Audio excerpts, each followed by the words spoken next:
ছবি আঁকা শেষ এটা? মায়ামা, দীপু তো বারবার আসছে, তুই দীপুর ব্যাপারটা কি আরেকবার ভেবে দেখবি? দেখ মা, তোর সুখই আমাদের সুখ।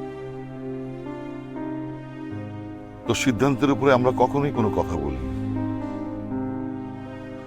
জেদ করে কোনো ভুল সিদ্ধান্ত নিস না, তাহলে তুই নিজেই কষ্ট পাবে।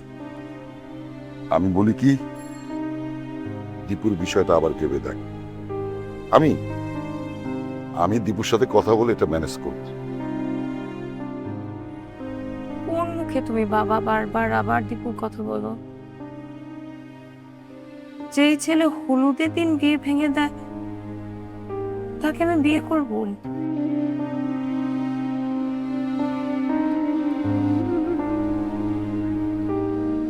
বাবা, দীপু আমাকে যে পরিমাণ অপমান করছে সেটার প্রতিশোধ আমি অপুকে বিয়ে করে নেব। আমি অপুকে বিয়ে করবো। দেখ মা, জীবনে চলার পথে কত কিছুই তো ঘটে, সেটা ধরে রেখে ভুল সিদ্ধান্ত নিলে তুই নিজেই একদিন কষ্ট পাবি। আমি আমি আজম ভাইয়ের সাথে বিষয়টা নিয়ে পরামর্শ করব। কি বলিস তুই?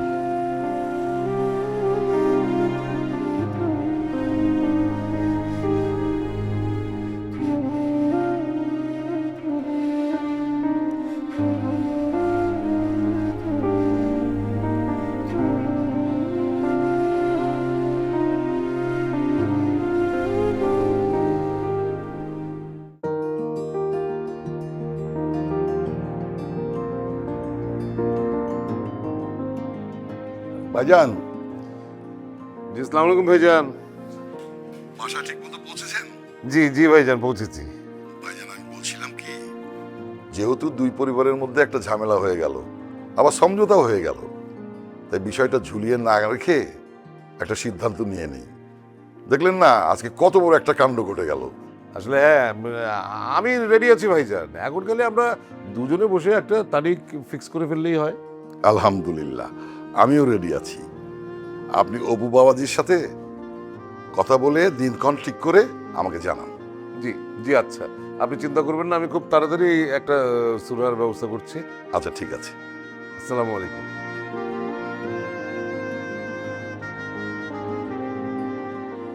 অপু, অপু, জি এই যে তোর ওই শাহজাহান আঙ্কেল ফোন করেছিল। হ্যাঁ, ওনার আসলে এই মায়ের বিষয়টা নিয়ে আর লেট করতে চাচ্ছে না, তাই ভাবছিলাম যে সামনের সপ্তাহে বিয়ের তারিখটা ফিক্স করে ফেলি তোদের। কি বলো আব্বা, সামনের সপ্তাহ এত তাড়াতাড়ি? আরে তাড়াতাড়ি কোথায়, এখনো 6 দিন সময় আছে, অসুবিধা কি? আর তাছাড়া যেহেতু তোর এই বিয়েতে আমরা তেমন কোনো আনুষ্ঠানিকতা রাখছি না, শুধু শুধু দেরি করে লাভ কি? আরে আব্বা, আমাকে তো একটু টাইম দিবা, একটু তো ভাবার সময় দিবা। আরে তুই আবার কি ভাববি এখন নতুন করে? তুই তখন ভেবেচিন্তে সিদ্ধান্ত দিসনি মাকে বিয়ে করা? না, তা দিয়েছি, কিন্তু আবার কিন্তু কি? এই অপু, আমি তোকে সাবধান করে দিচ্ছি, ওই বড় বদমাইশটার মতো তুই যদি কোনো বদমাইশি করার চিন্তা ভাবনা করিস তাহলে এক্ষুনি আমার বাড়ি থেকে বেরিয়ে যা। হ্যাঁ, আমি ধরে নেবো যে আমার কোনো সন্তানই ছিল না, দুটো কুলাঙ্গার ছিল, সেটা তো আমার না, তোর মায়ের। বুঝলাম না, এসব কি ধরনের অলক্ষণে কথা বলো তুমি? এই বাসায় কি এই বিয়ে ছাড়া আর কোনো কথা নাই, আর কোনো চিন্তা নাই? কি এক বিয়ে নিয়ে পড়ে রইছো? এগুলো করে কি বাসায় সুখ ফিরে আসতেছে? এই মিতু, এই একদম পাকামি করবি না, চুপ থাক, একদম চুপ থাক। আর অপু, তুই প্রিপারেশন নে, সামনের সপ্তাহে তোর বিয়ে। আর তোমাকেও বলছি, আগামী সপ্তাহে আমি অপুর বউ হিসেবে মায়াকে এই বাড়িতে নিয়ে আসবো, দ্যাটস ফাইনাল। এখন তুমি তোমার কি কি প্ল্যান আছে সেগুলো সাজানো শুরু করে দাও। আরে কি বলো তুমি? 7 দিন মাত্র আমার বড় ছেলেটা বাসা থেকে গেল, বাসার মধ্যে একটা অশান্তি, এখনই তোমার উপর বিয়ে দিতে হবে? কটা দিন সময়? এর মধ্যেই বিয়ের ব্যাপার ঠিক করতে হবে। একদম চুপ, আর কোনো কথা হবে না। আমি যেটা বলেছি সেটা বলেছি। আর তোমাকে একটা কথা আমি বলে রাখি, তুমি খবরদার আমার সামনে তোমার ওই বরং কুলাঙ্গার নিয়ে কোনো কথা বলবে না, মনে থাকে যেন।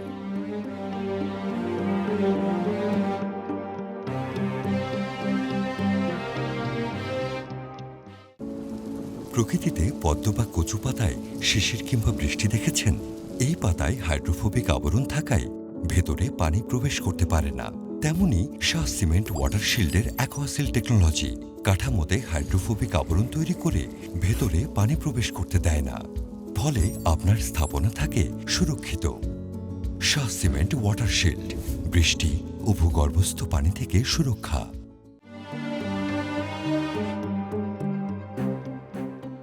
কি রে অপু,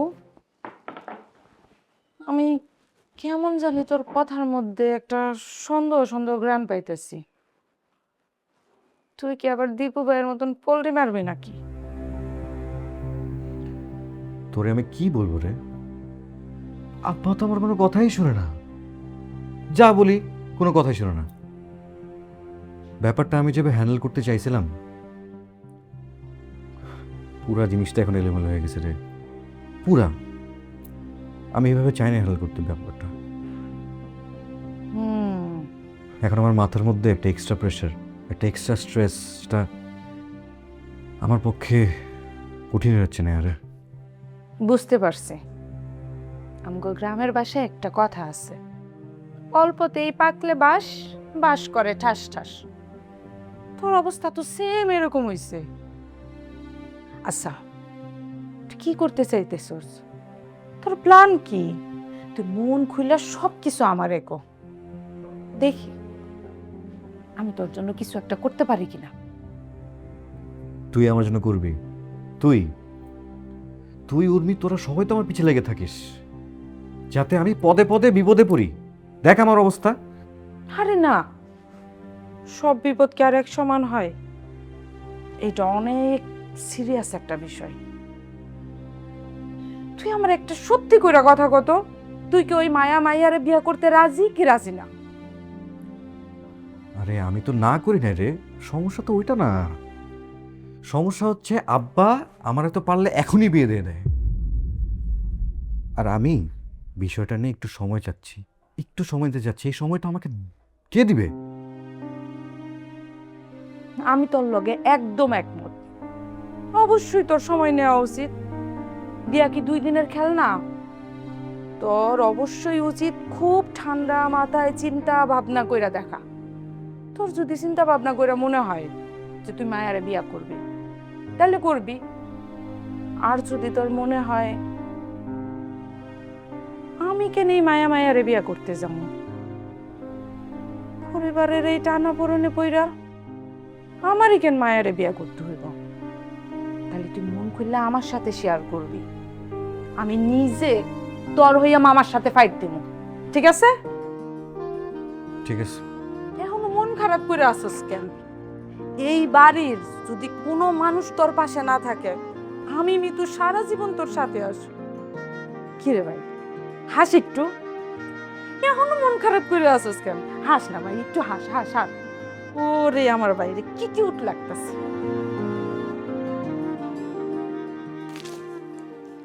শোনো, একটু সার্জার দিয়ে ফোন দাও তো। কেন?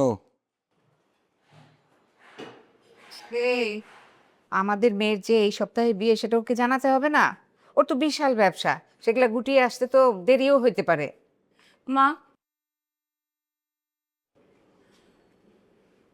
মামাকে আমার বিয়েতে দাওয়াত দিও না। কেন রে? তোমার কি মনে হয় মা, যে মেয়ের বিয়ে 1 সপ্তাহ আগে হলুদের দিন ভেঙে যায়, তার বিয়ে কি 1 সপ্তাহের মধ্যে এত ধুমধাম করে দেওয়া উচিত? কেন? মানুষ কি বলবে সেটা নিয়ে ভাবছিস? মানুষ কি বলবে সেটা নিয়ে আমি কোনোদিনও ভয় পাইনি বাবা। আমি এখন মেন্টালি বিয়ে নিয়ে রেডি না, আমার আরো সময় দরকার। কিন্তু বিয়ে যদি আমাকে করতেই হয়, আমি চাই শুধু 2টা পরিবার মসজিদে যে হোক, কোর্টে যে হোক, যেভাবে তোমাদের সুবিধা হয় সেভাবে বিয়ে হোক। হায় রে কপাল, ভেবেছিলাম মেয়ের বিয়ে আমি ধুমধাম করে দেব, কত শখ ছিল, সব তছনছ হয়ে গেল। তোমার তো আরেকটা মেয়ে আছে বাবা, তার বিয়ে তুমি ধুমধাম করে দিও। তার বিয়ের সময় তুমি পুরো পাড়া মহল্লা প্রতিবেশী সবাইকে দাওয়াত দিয়ে বিয়ে দিও, কিন্তু আমার বিয়েতে এটা করো না। মেয়ে যেভাবে চায় সেভাবে বিয়েটা অ্যারেঞ্জ করো না। জানো এরকম পরিস্থিতিতে কত মেয়ে কত অঘটন ঘটিয়ে ফেলে।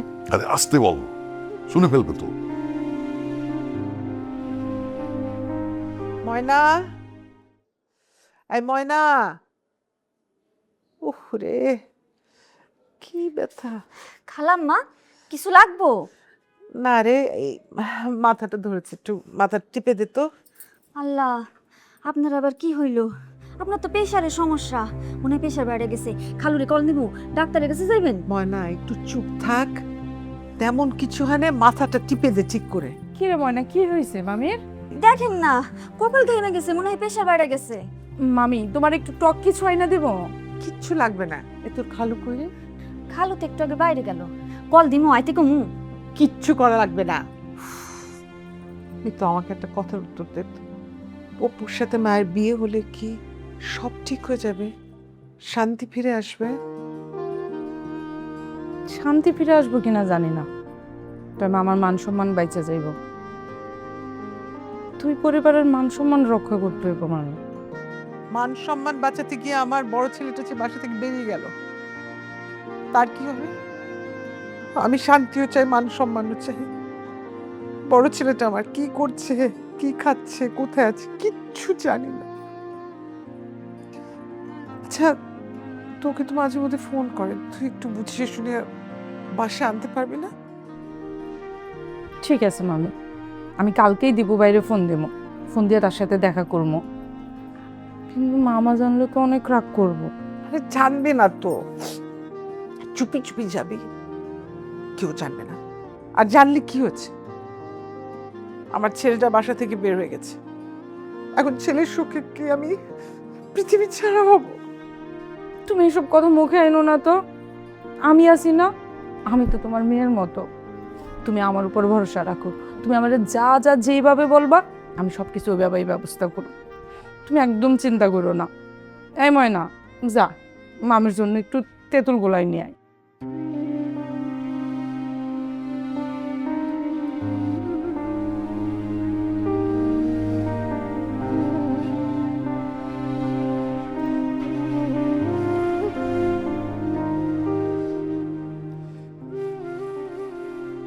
মায়া, মায়া, মা। দীপু ফোন করতেছে, কথা বল। দীপুর সাথে আমি কোনো কথা বলবো না মা। হ্যাঁ, তোকে বারবার ফোন করতেছে, আমার এখানে ফোন করে বললো তুই ফোন ধরতেছিস না, কথা বল না একটু। আমি তো দীপুর সাথে কোনো কথা বলবো না মা। আশ্চর্য, কেন কথা বলবি না? আমার ফোনে ফোন করে বারবার বলতেছে যে মায়াকে একটু বলেন আমাকে ফোন ধরতে। আমাকে ফোন দিতেছে, আমি তো ফোন ধরতেছি না, কারণ ওর সাথে কথা বলতে আমার রুচিতে বাধা, আমার ওর সাথে কথা বলার কোনো ইচ্ছা নাই। তাহলে সেটা জানার পরে তোমাকে কেন ফোন দিতেছে? আচ্ছা বাবা, তোর যে কথা বলতে ইচ্ছা করতেছে না সেটা তুই ফোন করে বলে দে ওকে। শোনো মা, তোমার যদি ওকে বলতে ইচ্ছা করে তুমি ওকে ফোন করো, করে বলো, কিন্তু আমাকে বললো না, কারণ আমার ওর সাথে কথা বলার কোনো ইচ্ছা নেই। আশ্চর্য, আমার সাথে রাগে দেখাচ্ছিস কেন? তুই কথা বলবি না, তুই ফোন করে বলে দে না। যত সব।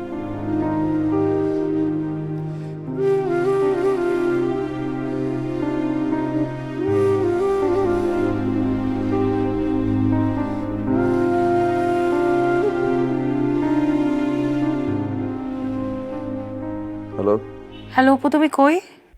আমি বাসায়। কেন? তোমার দীপুর সাথে কথা হয়েছে? না, তেমন তো কোনো কথা হয় নাই। কেন বলুন তো? শোনো অপু, তুমি তোমার ভাইকে বলে দাও সে যেন বারবার আমাকে ডিস্টার্ব না করে। দীপুকে আমি একদম পছন্দ করি না, সেটা সে জানে না। তারপর আমাকে বারবার ফোন করে কেন? আমাকে যেন আর কখনো ফোন না দেয়। আমাকে যদি ফোন দেয় আমি কিন্তু কোনো একটা অঘটন ঘটায় ফেলবো। কাজে তোমার ভাইকে বলো আমাকে যাতে কোনোভাবে কোনো ডিস্টার্ব না করে। আচ্ছা, আমি বলে দিব। আপনি আপাতত মাথা ঠান্ডা করেন প্লিজ। আমার মাথা যথেষ্ট ঠান্ডা, তোমাকে যেটা করতে বলছি তুমি সেটা করো। আচ্ছা ঠিক আছে, ওকে ওকে।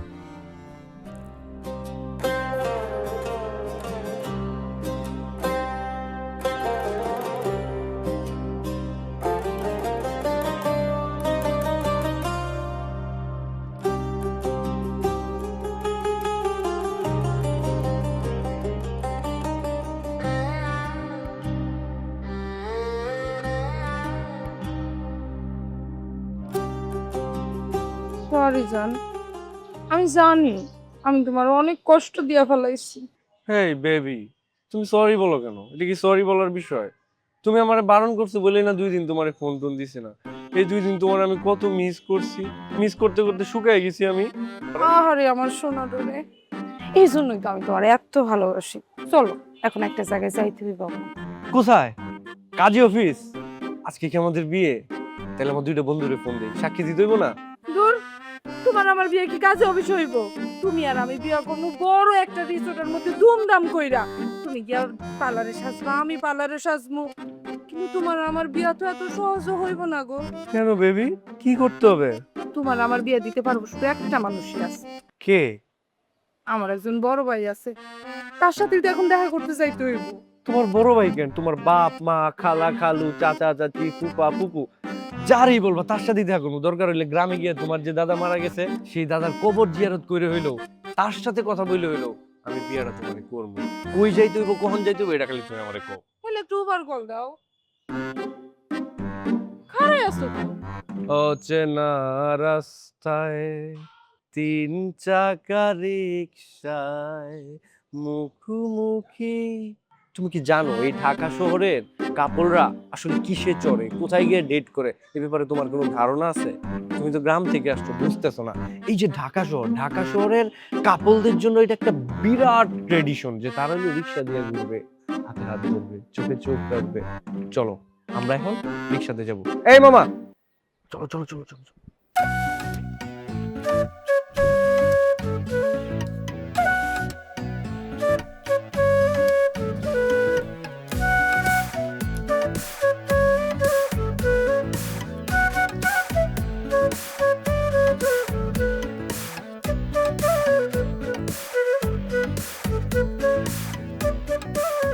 এখনো আসে নাই? তোরই তো কপাল রে বন্ধু। বিকাল হয়ে এই তো দেখতেছি শালা এদিকে একটা এত সুন্দর ভাবি না এত সুন্দর একটা মেয়ে তো বিয়ে করার লেগে লাল বেনারসি পরে বসে আছে। আর তুই কি কোন ফাঁকা কলসি বলতো বেটা বাজাতে যাচ্ছিস? আরে সুইট আছে বুঝছিস, আসলে দেখবি হেভি দোস্ত এখনো সময় আছে দোস্ত, এটা যখন যেহেতু নতুন আমদানি, তোর সাথে এখনো যেহেতু কিছু হয় নাই, আমাদেরও দে একজন করে খাই। তুই ঠিক বলেছিস বাপ। আরে তোর সামনে তো ঘন কালো বিপদ। কেন? তোর বিয়ে ঠিক হয়ে গেছে, সেখানে তুই একটা লড়নের সাথে এগুলো করতে পারিস না বাপ। আরে আজ বাদ বিকাল তোর বিয়া। হ্যাঁ ধর তোর যদি এখন রাস্তায় কোনো লড়নের সাথে দেখা হয় কি করবি? এভাবে মাথাটা নিচে করে নিবি। কিভাবে? এভাবে একটা পড়া সালাম দিবি, আসসালামু আলাইকুম। আর তারপর পরেই তোর ইমামের মতো সোজা একবারে তোর মাথাটা নিচে করে দেখবি কিন্তু বাপ। হয়েছে, থাম থাম, এত সিরিয়াস হইতেছিস কেন তোরা বেটা? মাত্র পরিচয় হইতেছে, সময়টা দে। একটুকুনি ভালো বাপ, আমরা আছি, আমাদের সাথে পরিচয় করিয়ে দে, আমি নিজে হ্যান্ডেল করব। তাই হ্যাঁ চাপ, তাহলে দেখ পরিচয় হয়ে গেছে, চাপ। উইয়ে উইয়ে। কি ব্যাপার? আপনার বন্ধু আমাকে দেখে ফিট খেলো নাকি? আরে ফিট খাইছে কোথায়? ও তো দৌড় দিছে, ফিট খেলে তো রাস্তায় পড়ে থাকতো। এই যা, তুই ধর তো, পাগল ছাগল মাথা নষ্ট হয়েছে, খারাপ হয়েছে, যা ধর, যা যা যা যা। আমি আসতেছি। আরে পাগল ছাগল এইটা আপনি একদম ঠিক কথা বলেছেন। আমার তো মনে হচ্ছে একজনের মাথায় সমস্যা না, আপনাদের 3 জনের মাথায় সমস্যা হয়ে গেছে। ওদের সমস্যা হবে কি হবে জানে না, কিন্তু আমার মাথা কদিন পরে লক খেয়ে যাবে। কোনো ভালো ডাক্তার থাকলে আমাকে সাজেস্ট করে রাখ। আছে তো, খুব ভালো, আমার পরিচিত খুব ভালো একজন ডাক্তার আছে যে কিনা আপনাদের মতো পাগলদের এই পানিতে চুবিয়ে চুবিয়ে একদম ঠিক করেছে। মজার কথা বলছেন। হ্যাঁ, এখন কি আপনার বন্ধুদের জন্য আমরা এখানেই দাঁড়িয়ে থাকবো না? আরে ওরা যাক। প্রকৃতিতে পদ্ম বা কচু পাতায় শিশির কিংবা বৃষ্টি দেখেছেন? এই পাতায় হাইড্রোফোবিক আবরণ থাকায় ভেতরে পানি প্রবেশ করতে পারে না। তেমনি শাহ সিমেন্ট ওয়াটার শিল্ডের অ্যাকোয়াসিল টেকনোলজি কাঠামোতে হাইড্রোফোবিক আবরণ তৈরি করে ভেতরে পানি প্রবেশ করতে দেয় না, ফলে আপনার স্থাপনা থাকে সুরক্ষিত। শাহ সিমেন্ট ওয়াটার শিল্ড, বৃষ্টি ও ভূগর্ভস্থ পানি থেকে সুরক্ষা। আচ্ছা বাবু, তুমি এখানে একটু দাঁড়াও। মানে আমি যাব না? তুমি কি পাগল হইছো? ভিতরে কে? চাক্কু মনির ভাই বসা। ঠিক আছে, আমি তোমার আর আমার ব্যাপারে কথা কইতে যামু, কিন্তু হুট করে কি আমি ভাইয়ের সামনে তোমার নিয়ে দাঁড় করাই দিতে পারি? তার আবার চাক্কু মারার অভ্যাস আছে, দেখবো যে কোনো জায়গায় তোমার চাক্কু মেরা দিছে। ঠিক আছে, কিন্তু আমারে দেখতে চাইলে? তোমারে দেখতে চাইলে সেটা কিভাবে দেখাইতে হইব ওটা আমি ব্যবস্থা করবো। চলো আমরা দুজনে একটা সেলফি উঠে নিয়ে যাই, মনির ভাই যদি তোমার দেখতেছে আমি দেখাই দিই। একটু হাসো। এই তো তোমার কত সুন্দর লাগতেছে, সুন্দর লাগতেছে তোমার। বাবু দাঁড়াও, আমি যাবো আর আসবো। আমি কি তাহলে কোথাও লুকায় পড়বো এনে? ভালো বুদ্ধি, যাও যাও, আশেপাশে যে কোনো একটা জায়গায় বসো। ডাক দিলে কিন্তু আমি আসবো, আসি না। আচ্ছা, দাঁড়াও দাঁড়াও।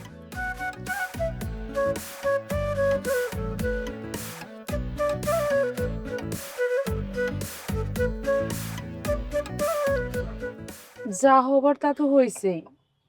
আমি বিশ্বাস করি যা হয় তা মঙ্গলের জন্যই হয়। আর তুমি একটা জিনিস একটু চিন্তা করে দেখো, তোমার পছন্দ আর আমার পছন্দ কিন্তু সেম একই রকম। আমি যেই রাস্তায় চলতেছি তুমি তো ঠিক একই রাস্তায় চলতেছো। তুমিও মায়ারে পছন্দ করো না, আমিও মায়ারে একদম পছন্দ করি না। তুমি যদি তোমার জায়গা থেকে একটু সামনে আগায় আসো তাইলে কিন্তু তোমার জীবনটা কত সুন্দর। তুমি আর মনের মধ্যে কোনো রাগ জিত রাখো না, চলো বাড়িতে চলো।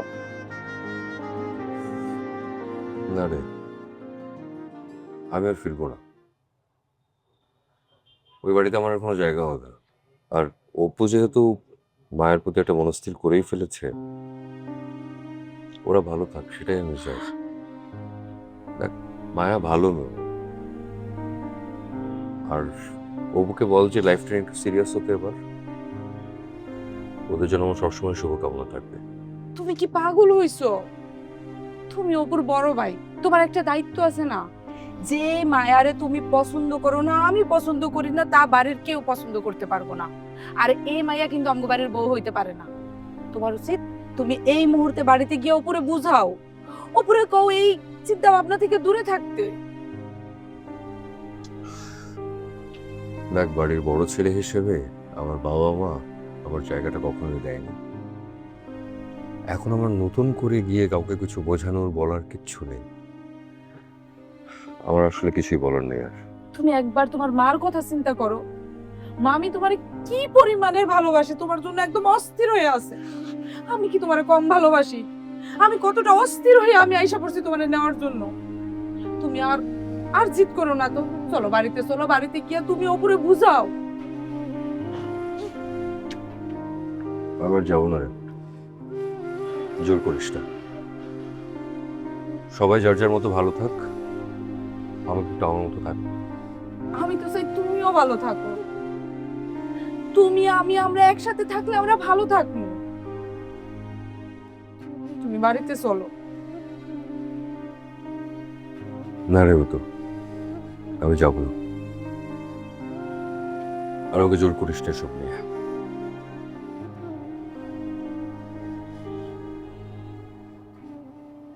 কফি খাবি?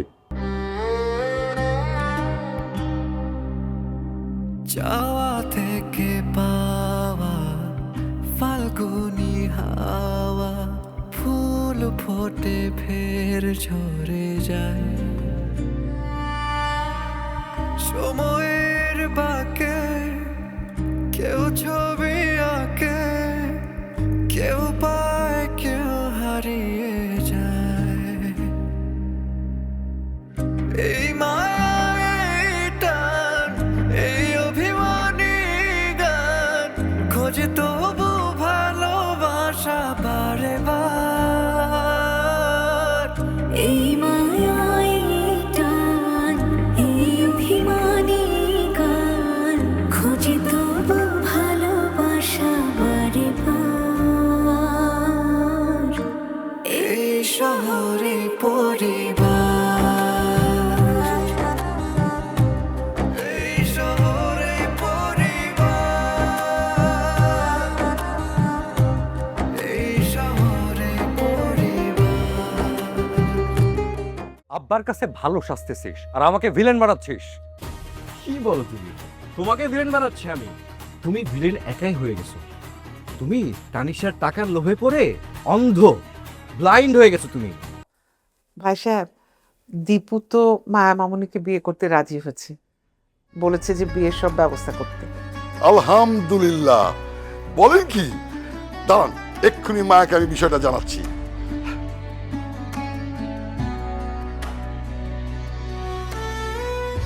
আচ্ছা, দীপুকে তার বিয়ে সম্পর্কে আপনাকে কিছু কয় নাই?